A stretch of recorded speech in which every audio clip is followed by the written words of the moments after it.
Building strong teams is essential to instructional planning and ultimately improved student learning. It's not enough to say that teaming is valued.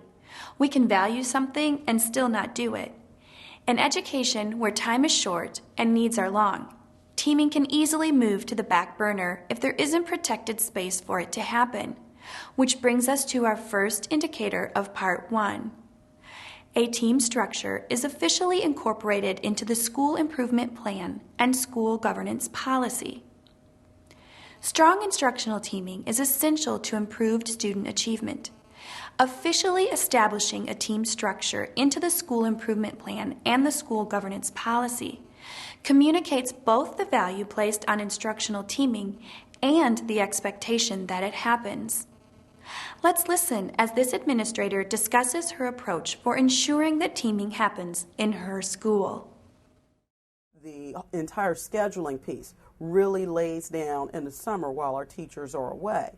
So our assistant principal and I talk with him about exactly what we'd like to have actualized within the schedule so that our teachers will be able to come together consistently rather than sporadically to have those types of ongoing dialogue to best support the needs of our kids. Now, we don't consider our work to be perfect. We recognize that the whole process of education is an ongoing process. At no point in time are we going to say we have arrived, we are perfect, but we feel that we have really cornered really the next phase of where we have to go, because we feel the collaborative planning piece is an anchor to what we are doing.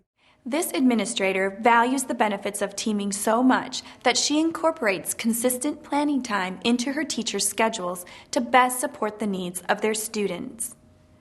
As we said, communicating this expectation and clearing the way to make it happen is just a first step to building strong instructional teams. The next couple of indicators address how teams are configured and the frequency with which they meet. Let's look at how they are configured first. Instructional teams are organized by grade level clusters, or subject area. Let's look at how the teams in these schools have been organized. Here we'll see teams at all three levels, elementary, junior high, and high school, in all three organizational structures, in action. Word problems, where they do everyday stuff, where they have to solve for Does it ask them to solve for something specific? Yes. Starting 2 steps, so we repeat day 1, just doing 2-step stuff. Day 2 and day 3. And then, yeah. Day 3, we can actually do one of those worksheets from that Do you think Carney. they'll be ready? Do you think they'll be ready on day 3? That's the plan for the 15th. It's done. You're going to make I'll change the date on the 14th to make it the 19th. so you're going to make the property memory Yes, match I'll thing make both of those. from her PowerPoint. Yes. All right. So what? Really, That's what they I are. think we need. No, We need to focus on They are, that, yeah. just on that level, because they shut down with it. Like, oh my goodness. yeah, they you know? they are simpler than the ones I've been putting on a daily review. We have one day a month where we have an instructional team planning day. So what we, the teachers, have to do is we plan sub-plans for our classroom. We have a substitute in our classroom. And then the team that I'm on it's called the two-thirds full, and it's the 2nd and 3rd grade teachers, and then some of the support staff. And we get together and spend the day planning. All right, we're going to begin today's team meeting looking at our Unit 5 test results, which we gave our common assessment on about 2 weeks ago. And so if you could open up your spreadsheet to Unit 5, and we'll start going through each question, trying to identify the topics that we're going to include as review questions on our Unit 6 test, which is coming up next week. So we'll start off with question 1, and the concept here, total electrons, valence electrons. How'd we do? Which of those examples applies to you? Whether you teach in a small school, where you may be the only grade level or subject area teacher, or you work in a larger school with many other teachers at your grade level or subject area, you can be afforded the same benefits of instructional teaming, much like the teachers you saw here. Instructional teams need time for the following purposes: to conduct business, review student progress, and coordinate efforts; to co-develop aligned units of instruction and materials related to them; A 45-minute meeting twice a month is the minimum for maintaining communication and organizing work among team members. Beyond that, instructional teams should meet for at least 4 to 6 hour blocks once per month and for entire days before and after the school year. The quality and effectiveness of planning sessions, which involves the analysis of student learning data and subsequent refinement, alignment, and differentiation of instruction, is compromised when time is short and infrequent. Here, we see a team in action during a half-day instructional team meeting, while their principal talks about why she makes time for that in their schedules. In addition to the collaborative planning sessions that we also have power planning days. Those power planning days are days where our teachers are together, pretty much like what you were able to observe. In addition to that, we'd have the support of our division math teacher specialist. At that time, the math teacher specialist would talk with us about some things that we should perhaps anticipate, some misconceptions in student thinking.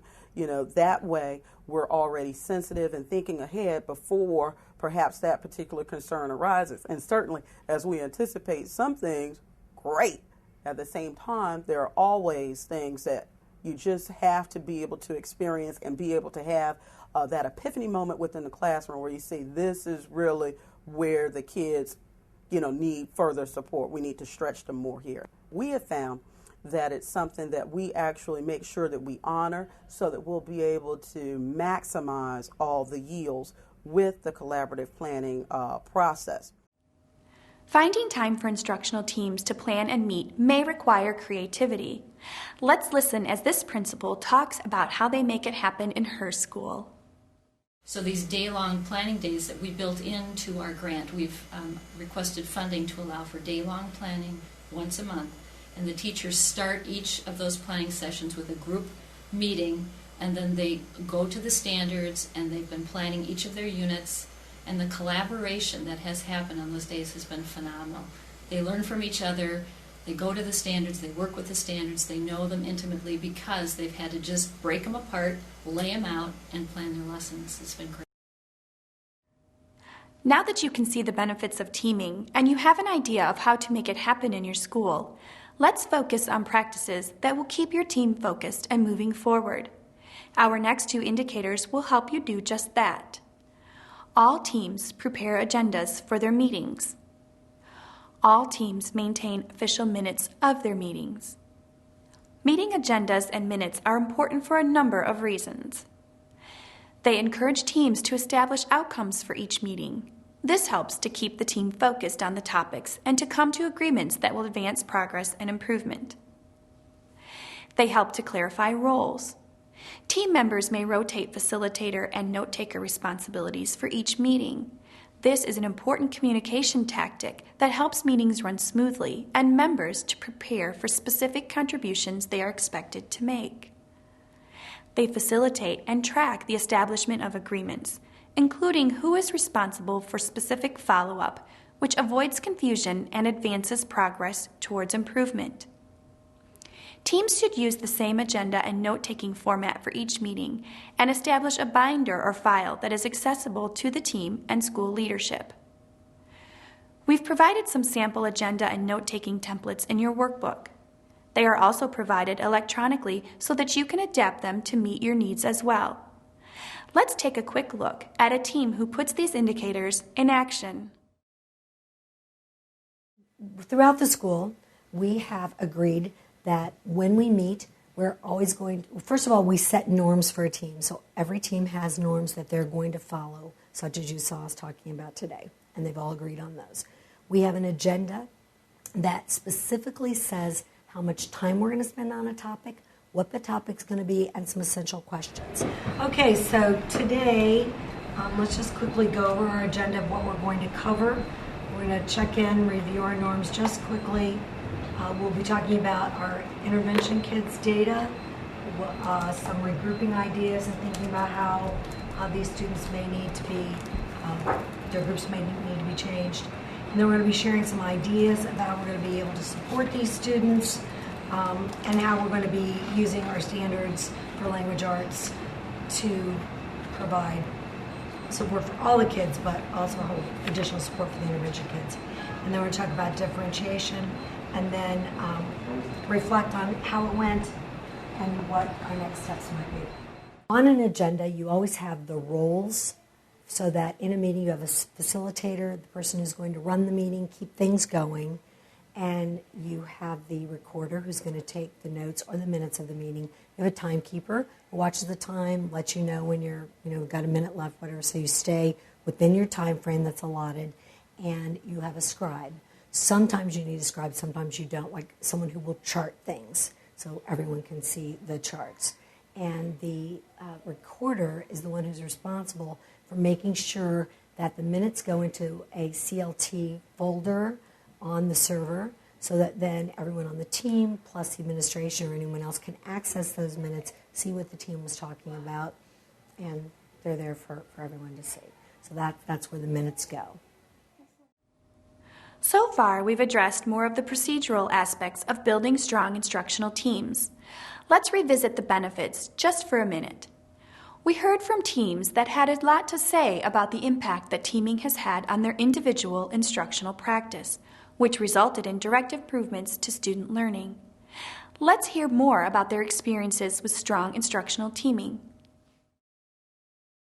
We will seek funds through our Title I programming, staff development hours that the district requires anyway, to keep those team meeting days going, maybe not in the same exact form, but the whole idea of collaborative planning, teachers sharing with each other best practices, that atmosphere, that culture has been established, and they see the benefits of it. And so that's why it will continue. It's not something that I've imposed. It's something that's been encouraged, and they see the benefits of it, and that will allow us to continue the improvement. Over the course of the year, our teachers know consistently they're going to have experiences, planning sessions, where it's not rare to see the principal in the actual planning session. And the reason I go into the planning sessions is so that I'll be able to hear the conversation around the topic as well, and compare that when I actually go into observations. Are we actually implementing what we have planned? Because that's the second phase in making sure that we get the highest leverage, with the plans that we have worked so diligently to actually draft. And then providing teachers feedback with the alignment that we see, and then also, hearing from the teachers. So it's a collegial conversation that takes place. We're all sitting down at the table to make sure that we glean as much as we possibly can from the experience to best support our kids. So see, teaming improved their instruction, which improved their students' learning, which increased overall school achievement. You probably have a lot going through your mind right now. Don't lose it. Take a minute to write down what you are thinking or questions you are asking now. When you're ready, proceed to Part 2, Aligning Instruction.